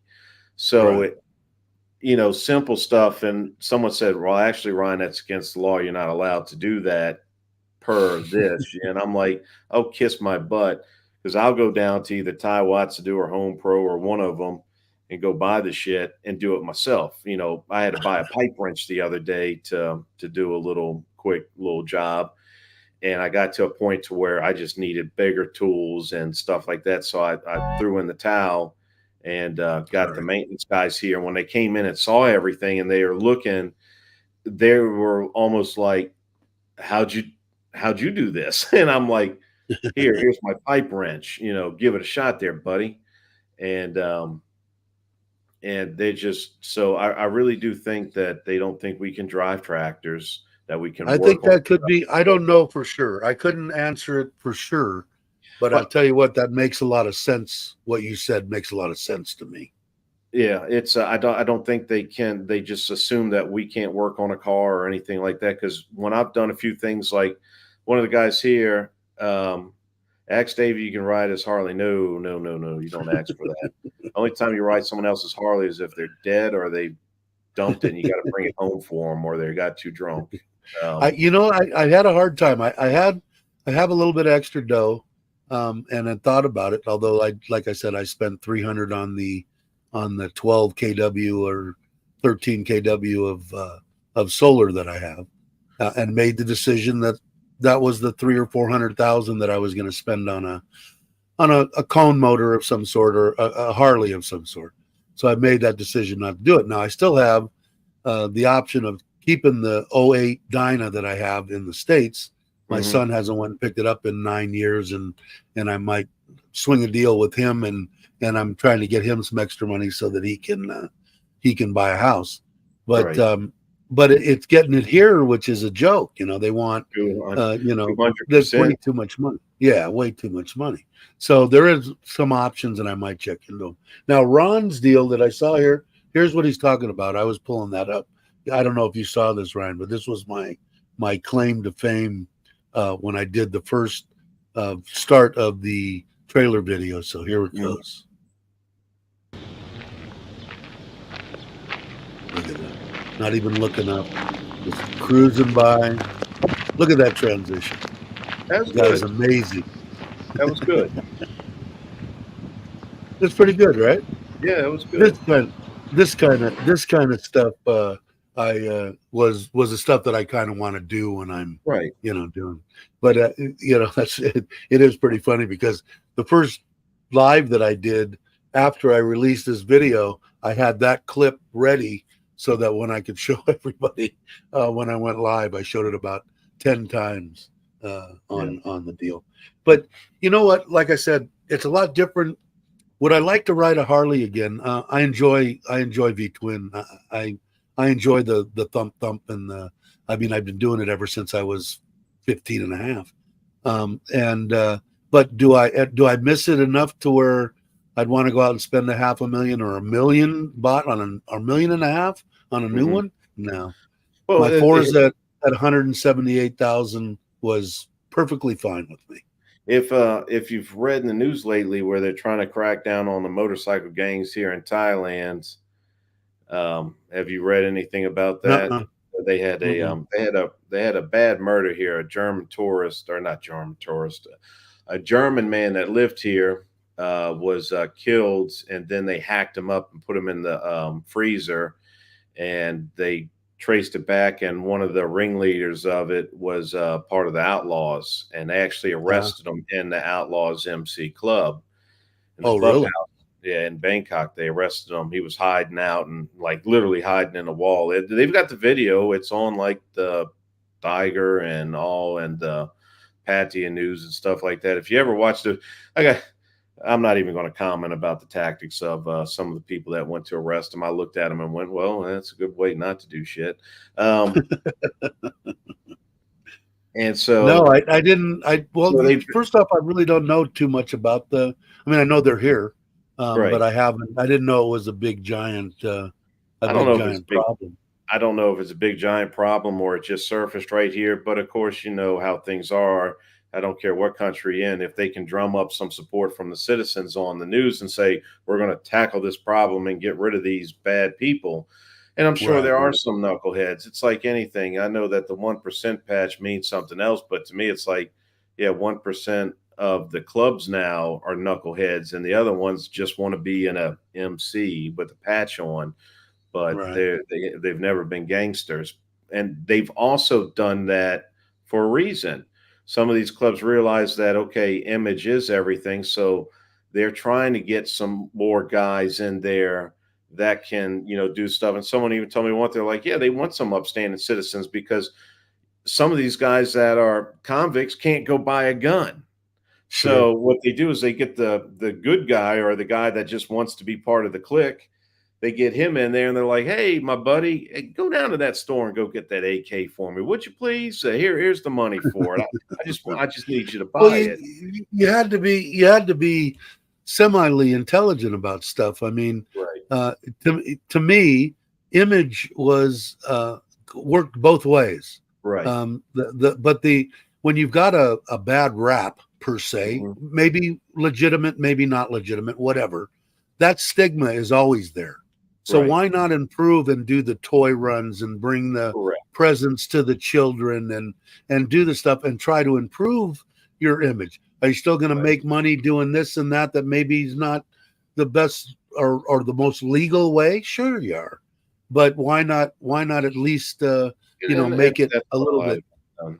So, what's and that? yes, it was the Outlaws US. It was the one of the big four. What is it? The Outlaws, the Banditos, of course, Mongols Hell's and the Hells Angels, and Angels. Mongols. Yeah. That's the big four, Yeah. isn't it? Yeah, I think so. So, That's and then pretty much. everything's an offshoot of one of them.